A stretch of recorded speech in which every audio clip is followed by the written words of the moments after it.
I'm pregnant with Sullivan's child, so divorce him and let me have him." Rebecca suddenly bowed her head, tears in her eyes. Rebecca faintly smiled, caressing her belly, where her love's fruit with Sullivan was growing. Knowing her history with men, I couldn't even sigh. It wasn't surprising at this point. She used to switch boyfriends one after another during our student days, and always she seemed to target men who were already taken. Rebecca's beautiful face was streaming with tears. It was like watching an actress perform. I wonder how long Rebecca can keep up this facade. "Sure, but you'll have to take care of Sullivan's debts," I said. No matter how much reality I throw at her, Rebecca always activates her positive thinking. I'm curious when this smile will fall. I'm Lily, 29 years old. I gave birth a year ago and recently returned to work. At work, "Lily, you seem so unflappable. You're just so elegant," my colleagues often say. Now, I'm just an ordinary housewife, perhaps because I was born into a wealthy family. When I was young, my dad, Arnold, ran a fairly large company. Despite being busy, he took us on domestic and international trips twice a year. My mom, Rosie, even from my perspective, was beautiful and kind. Coming home from school, the house would always be filled with a sweet scent. She always had homemade snacks ready for me. I also have a younger sister, Rebecca, 1 year my junior. She often coveted my favorite stuffed animals and new clothes. Rosie never told me to be patient because you're the older sister. Instead, she patiently explained things to slightly selfish Rebecca. Thanks to this, ours was a calm household with raised voices. However, when I was in the 6th grade, Arnold's company went bankrupt, so we moved to Rosie's countryside hometown. From a famous urban private school to a rural public one, everything about our lives changed. It was a small school where everyone was friends and the only class of the grade. As a new student, I was a novelty and it was overwhelming with all their questions. But thankfully, I quickly made close friends. Within a month, I had completely settled into the school. On the other hand, Rebecca became like a pretentious idol. "Lily, let's go home together," she would say. Without making friends, she'd come to my classroom after class to pick me up. I wanted to go home with my friends, but I couldn't turn away Rebecca.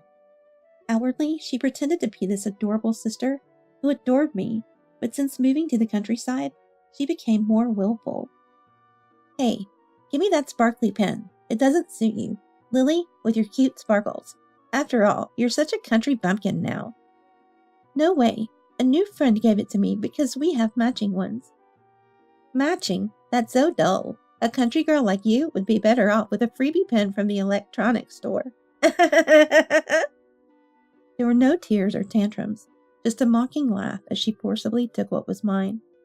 I hate to say this about my sister, but it felt malicious. At first, I thought I was fortunate to have friends after transferring, but gradually I found myself isolated in the classroom. "Hey, let's hang out after school." I tried inviting friends, but their response was cold. "We're not hanging out." "Why not? Did I do something wrong?" "We were never friends in the first place. You must hate us country folk, being a city girl and all, right?" I was suddenly scolded, too stunned to understand. Looking around, I noticed everyone in class giving me cold stares. Then Rebecca showed up. "Lily, let's go home together." With no place for me in the classroom, I grabbed Rebecca's arm and hurried home. "Lily, let's go home together again tomorrow." A bit selfish, but I believed Rebecca, who was always by my side, was someone precious. Then, the reason for my isolation became clear. Apparently, a sparkly pen, identical to mine, was found in the school's trash can, defaced with the word country bumpkin written in permanent marker. I didn't do that. I desperately denied it, and the teacher believed me, helping mend my friendship. We made up, but things were never as close as before. Maybe in early elementary school, a simple apology would have sufficed, but it's a delicate age in the later years. My classmates accepted me again, but I felt an invisible wall had formed. Did Rebecca do this? She was the one who took the sparkly pen from me. Could she have thrown it away? I couldn't help but suspect her. "What are you talking about? I don't know anything. Maybe it was harassment from those friends you thought you had, Lily. Everyone probably hates you." No matter how much I pressed her, Rebecca just laughed and denied everything. More rumors spread about me bad-mouthing friends, and again, Rebecca was suspicious. Yet she acted innocent, clinging to me, saying, "I love you, Lily." It was frightening. Rosie, who I relied on, had started working and didn't know about this. I didn't want to worry her with unnecessary concerns, as she seemed busy. So on the surface, we were seen as a pair of charming, close sisters. Rebecca, who hadn't made specific friends for a while, began to attract boys in junior high. Her demure and mysterious nature drew them in. But there was a problem. She dated boys who already had girlfriends. "Oh, were you dating him? I'm sorry, but it's not like I seduced him. I just happened to be loved by him." Moreover, she made provocative comments to the girls who were dumped. As a result, all the girls were enemies. But she was liked by the boys. I sometimes wish I could pretend to be a stranger, but in our one class per grade country school, everyone knows we're supposed to be close sisters. "Lily, let's go home together." For some reason, instead of going home with her boyfriend or his friends, she always chose to walk with me. Rebecca clung to my arm, acting like a cute kitten. Just as I started making friends, I couldn't bear being thought of as part of Rebecca's boy-crazy group. In fact, there were quite a few girls who saw me as an enemy. I never had a boyfriend, but felt uncomfortable because of Rebecca's influence. And I was wrong to think that boys didn't like me. Behind my back, "Lily is so harsh to me." Rebecca played the tragic heroine. Her overdone victim act seemed transparent to other girls, but somehow fragile to the boys. Wanting to distance myself from Rebecca, I went to college out of state, and then found a job there. I wanted to see my parents, but only to return home for Christmas or family gatherings, to avoid Rebecca. I didn't have any problems with socializing once I was away from her. After dating my first boyfriend for 2 years, we decided to marry. I dreamt of a wedding, but couldn't bring myself to invite Rebecca or friends from back home, so I didn't have one. My husband Sullivan is a man of firm opinions. Unlike me, who tends to look to others, he's bright and optimistic, which drew me to him. "Are you and your sister not close?"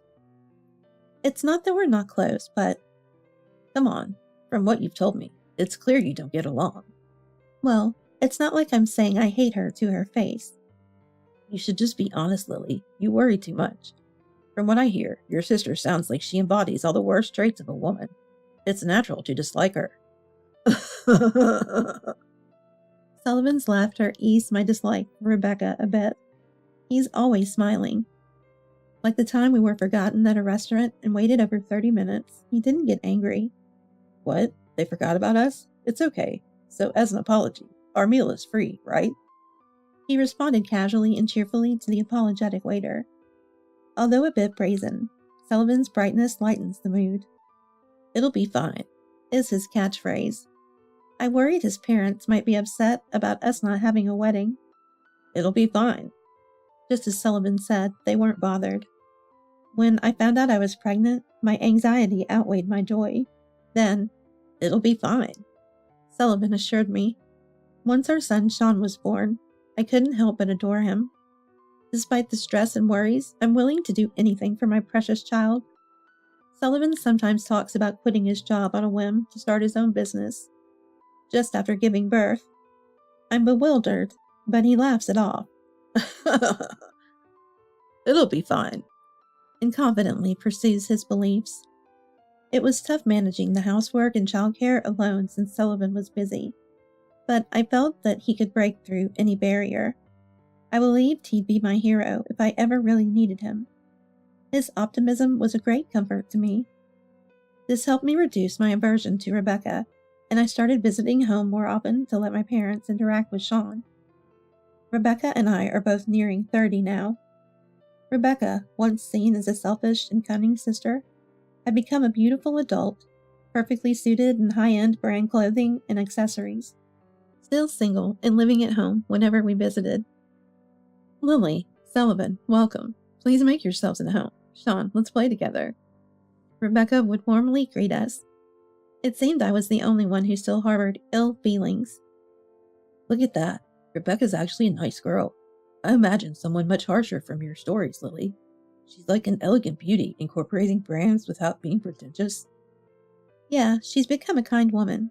It's like her childhood self was a lie. I'm relieved. Lily, are you mean? Jealous of cute Rebecca? Putting her down won't raise your stock, you know. His words hurt me, but they made me realize I had painted a negative picture of Rebecca to Sullivan. Social Sullivan quickly grew close to Rebecca and our parents. Oh, Arnold, you used to run a company. I'm a business owner now, too. Really? That's impressive. It's in distribution. It's deep. Trusting my eye to source top-quality goods. It's exhilarating when they hit big. I'm not cut out for being an employee. Becoming an entrepreneur, that's the best feeling. Rebecca and my parents praised him, seemingly impressed. But Sullivan was so boastful that I discreetly cautioned him. He frowned, displeased. What's up with that? You're so worried.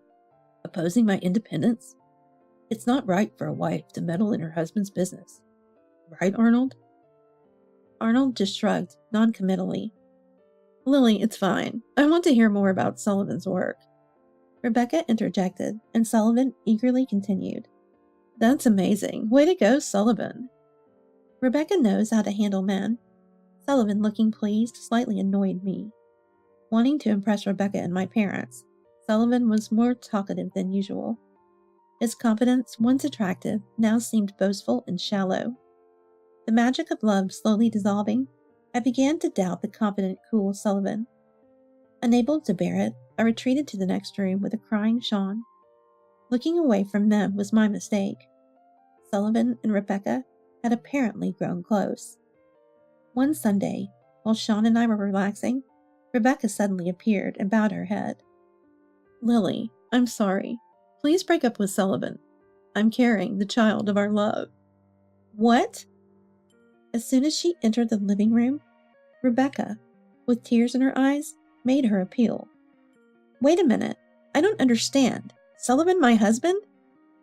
Tearful Rebecca faintly smiled at my confusion and said, Yes, your husband, Lily. Sullivan. I'm pregnant with Sullivan's child, so please divorce him and let me have him. I felt a chill spread through my body. Rebecca hadn't changed at all. I knew all too well about her history with men, so I couldn't even sigh. I wasn't surprised anymore. She used to switch boyfriends one after another, and always she seemed to target men who were already taken. But to go after her own sister's husband, how shameless could she be? I felt my strength drain away and just looked down at Rebecca expressionlessly. Rebecca was crying with a beautiful face, like an actress performing. I wonder how long she can keep up this act. Lily, I'm sorry. I didn't mean to hurt you. It just so happens that the man who loved me is your husband. Oh, I know it sounds like an excuse. I'm wrong, and all I can do is apologize sincerely. I'm sorry for taking away someone important to you. Her insincere words were followed by more tears. But did Sullivan really betray me and have an affair with Rebecca? As if reading my thoughts, Rebecca slightly raised her face. Lily, I think I'm wrong too, but you're not innocent. Sullivan said you don't understand his work. He's trying hard as a businessman, and you're not fulfilling your duties as a wife. Instead, working a side job for pocket money? It's too much that you're not supporting busy Sullivan. Sullivan said that? Rebecca lifted her chin slightly and replied, Yes, he confided in me. He also says this. Lily has completely become a mom since having Sean, abandoning her womanhood. But I've been working hard at my job and with child rearing. But before I could finish, Rebecca interrupted. Lily, just stop. It's unseemly. You said you're working hard at parenting, but Sean is already over a year old and playing alone right now. Even though you leave him at daycare, what are you working so hard for? This is what Sullivan said. Rebecca took a breath and looked me straight in the eye. Lily, you've taken Sullivan's kindness for granted. It's no wonder he's changed his heart to another woman. I fully understood Rebecca and Sullivan's feelings. I was foolish to believe Sullivan would come to my rescue when needed. Did Sullivan who left all the household and childcare duties to me, ever helped me even once. Now I'm used to raising Sean alone. I wouldn't be troubled without Sullivan. I burst out laughing unintentionally. So I appeared to just be pretending to parent. That's right, Lily. You've neglected Sullivan too much by using your role as a mom. I would prioritize Sullivan the most. Of course, I love the child in my womb too. But how can a wife who doesn't love her husband love her family? Rebecca solemnly bowed her head.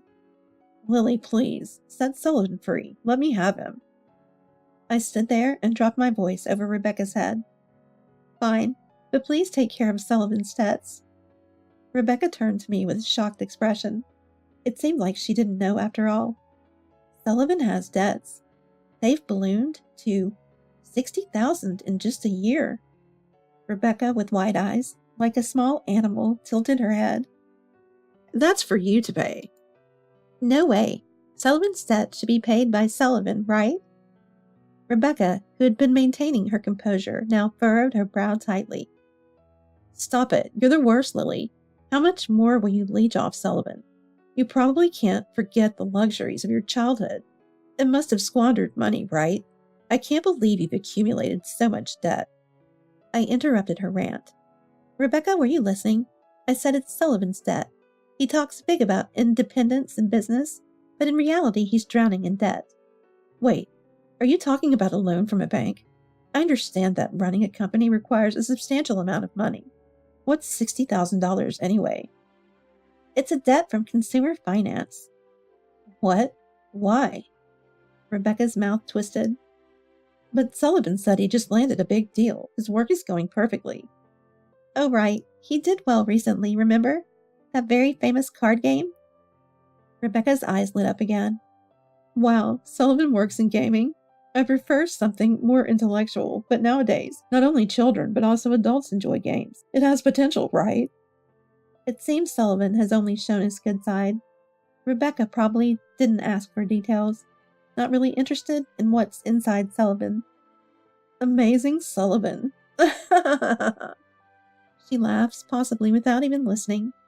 Rebecca was confused by the debt talk earlier, but her quick recovery surprised me. Their baseless confidence is where Sullivan and Rebecca are. I'm curious to see when Rebecca's smile will fade. I'll show Rebecca the new wife Sullivan's workroom. I led her to a room at the back of the house. Turning on the light in the dark curtain-drawn room, it was overflowing with items to the point where neither walls nor floors were visible. What's all this? Books, toys, clothes, games. There was no consistency, just a mess of items. All apparently Sullivan's precious merchandise. This is Sullivan's work.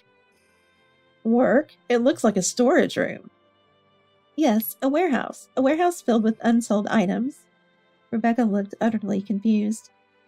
This is unsold merchandise. Sullivan's job is retail arbitrage. Retail arbitrage? Even after explaining, Rebecca was speechless.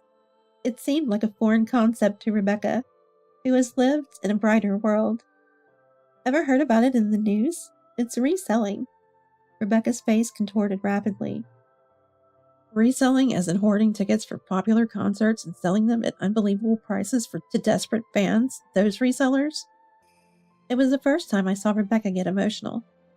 All right, as a child, Rebecca secretly kept popular Idol stationery and posters. I don't watch TV, so I don't know what's trendy. I like classical music and ballet.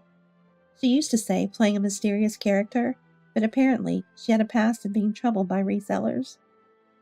Sullivan's a reseller? No way. Just then, Sullivan came home. He probably rushed over after hearing Rebecca was confronting me. Rebecca grabbed him. Your job is reselling? Is that true? Sullivan looked into her eyes and answered earnestly. What I do is retail arbitrage. I don't know what lies Lily has told you, but it's a respectable distribution business. It's a tough job that requires the ability to discern market trends. So it's different from reselling. Well, yeah. Sullivan, slightly awkward, embraced Rebecca to cover up. Don't worry. I'll become a big shot in this world. I'll make you happy, Rebecca. Sullivan. The love drama with actress Rebecca had its male lead. Rebecca gazed passionately at Sullivan. As the two were lost in their world, I decided to bring them back to reality. Before Sullivan, the warehouse will become big. The smiling couple froze. Sullivan's been doing retail arbitrage for a year now. This room is filled with unsold inventory. Can you sell all of this? Of course I can. Maybe to a recycling shop, but there you'll be lucky to get half of the original price. Rebecca and Sullivan, still embracing, froze. Sullivan's smile turned strained, while Rebecca glared at him tightly. You talk big about being a business owner, while your retail arbitrage isn't even successful. It was embarrassing just listening to you. You're not employed, right? So, you call yourself a business owner? That's laughable. I couldn't hold back and laughed out loud. It'd be fine if you had a decent income, but Sullivan, what about you? You just buy things that might sell, ending up with more leftovers. Just buying things that won't sell or be used? That's just wasteful. Rebecca stepped back, releasing her embrace. Rebecca, it's different. I've had constraints because of Lily's disapproval, which hindered my work. With you, it'll work out. Definitely, definitely. Sullivan pleaded with conviction. There's a baby in your belly, right? I'll work harder than ever. Let's get married. Rebecca, moved by Sullivan's passion, nodded, hand on her belly. They embraced again. Sullivan smiled. What a farce. Two overly optimistic people together. This will be interesting to watch. Let's get divorced. All right, I understand. Good. Wish you happiness. Sullivan and I divorced immediately, and he remarried Rebecca. Sean and I moved back to my parents' house, while Rebecca moved into Sullivan's apartment. By that time, Rebecca's pregnancy was becoming noticeable. Our family is growing with another grandchild. Mom will be so happy, she exclaimed excitedly. However, my parents ignored all communications from Rebecca and never met her. Mom and Dad are surprisingly stubborn, Rebecca remarked. She seemed to think that they would change their attitudes once the baby was born, and didn't seem too concerned. Meanwhile, Sullivan's marriage wasn't what he had expected. Doesn't Rebecca have any money? Just 3 days after getting married, he actually came to confirm with me. Apparently, he had perceived Rebecca as a wealthy lady. Rebecca's behavior hadn't changed since our family was affluent during our childhood. She couldn't accept the reality of our family's financial downfall. That's why she distanced herself from school friends and always acted pretentiously. Even though our family was just an ordinary, rather poor household. But Rebecca always wears branded stuff, Sullivan protested. Yes, but most of those are probably fake. Rebecca works as a temp worker. She doesn't have that kind of money. Fake? I can't believe it. I thought I was marrying a rich, kind, beautiful woman instead of Rebecca. You didn't appreciate my efforts? I've been deceived. Sullivan, who had been posing as a successful businessman, despite not making any profit, was just as deceitful. Rebecca probably wanted to marry for money as well. She would soon realize Sullivan's true nature and regret it. I thought I could be supported by Rebecca. Maybe you should stop retail arbitrage and get a real job. You couldn't even tell Rebecca's branded items were fake. Shut up. They looked real to me. Only real. Sullivan held his hand in despair, but suddenly seemed to have an idea. I had a feeling I knew what he was thinking. He nodded to himself with a scheming look. Maybe I'll try branded goods next time, he mused. I almost warned him, but swallowed my words. It's not my concern anymore. Half a year later, Sullivan and Rebecca rushed to our family home. Arnold tried to turn them away, but they were crying and making a scene. To avoid causing a neighborhood disturbance, we reluctantly let them in. We need money. They were difficult to understand through their tears, but it seemed they were in financial trouble. They had been selling fake branded items as genuine, and now buyers were demanding refunds. They had spent lavishly, thinking the fakes would sell well. Now they were being pressed for refunds and had no money left. We don't have any money to lend you, Arnold said calmly. Dad, how can you not help your own daughter in trouble? They're threatening to sue us if we don't refund them immediately. Even as Rebecca pleaded, Arnold just shook his head sadly. Why not just make another loan? You've been doing it for purchases all along, so it shouldn't be a problem now, right? I suggested. Sullivan scratched his head. I can't borrow anymore. Incredibly, he hadn't used any of his earnings to pay off his debts. He had even taken loans to buy fake branded goods, but only paid the interest. The debt that was $60,000 at the time of our divorce had ballooned to who knows how much. Wow, glad I divorced, I exclaimed unintentionally. Rebecca then turned on me. What do you mean by that? Why did you push such a debt-ridden man onto me? I'm getting divorced too. I don't need this kind of man. What, Rebecca? You were enthusiastic about selling fake brands. It's your specialty. You did most of the purchasing and selling. Sullivan retorted.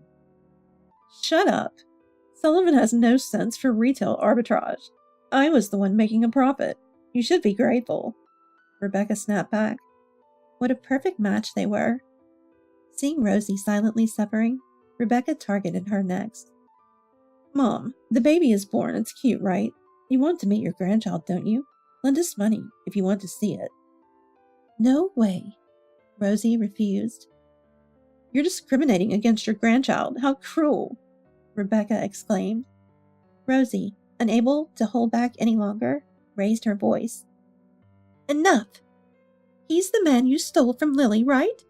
If you want to fix the debt, work for it. How dare you show your face here? I no longer consider you my daughter. Go to hell with your beloved Sullivan. Mom! Rebecca finally broke down and cried, her beautiful face distorted and wrinkled in anguish, like a cracking white mask. Arnold mercilessly threw out the genuinely sobbing Rebecca and Sullivan. After that, we didn't have anything to do with them, but I learned about their situation unexpectedly. The police contacted us. Sullivan had been desperately reselling to make money, but compared to fake branded goods, the earnings were meager, and once he had tasted the profit, it wasn't satisfying. It's wrong to lie. Just sell them as fakes. Great idea. I'll buy them because they're fake and cheap. We'll make a profit, even if the selling price is low. So they were back to dealing in fake brands. They refunded noisy complainers from the previous trouble, but managed to get by with the rest. Despite fears of being sued, they thought they were safe since nothing had happened. But wrongdoing eventually catches up. They were finally held accountable for their crimes. Our foolish daughter has caused you trouble. Arnold apologized to the police repeatedly. He never asked to lighten their sentence. Instead, she has no remorse. Please ensure she receives the appropriate punishment, he insisted. Rebecca and Sullivan were arrested after claiming they didn't know the goods were fake, a defense that obviously didn't hold up with the police. Unrepentant and without compensating the victims, they received actual prison sentences. Both ended up in jail together. They begged for forgiveness once their fate was sealed, but it was too late. Moreover, a mountain of debt awaits them upon release. I'm relieved I divorced. I even feel thankful to Rebecca for awakening me to Sullivan's reality. Despite his boasting about distribution and discernment, it was Rebecca who gave me the wake-up call. I'm still living at my parents' house. I haven't remarried, but Sean has a younger brother now. We took in Rebecca's child. Our family isn't wealthy, but we manage without wasteful parents. Colleagues no longer say, Lily, you seem so unflappable. Managing two energetic boys leaves no room for calm. Sean is 5 and Rebecca's child is 3. Every day is incredibly noisy, almost maddening. Stop fighting all the time, I scold. They pause their squabbles, glance at each other, and run off, always in sync during these moments. They know Grandma Rosie's arms offer a safe haven. Rosie says, Well, so full of energy, as she pats their heads. I guess scolding is my role, while spoiling is Grandma's. I've decided to raise both boys equally without discrimination. They don't need to be wealthy or outstanding, just kind-hearted adults. As for me, my throat is hoarse from scolding so much. Sucking on my usual honey candy, the children bring me a handful of candies. Thank you, you're so kind, I say. They smile sheepishly, rowdy and noisy, but still my adorable kids.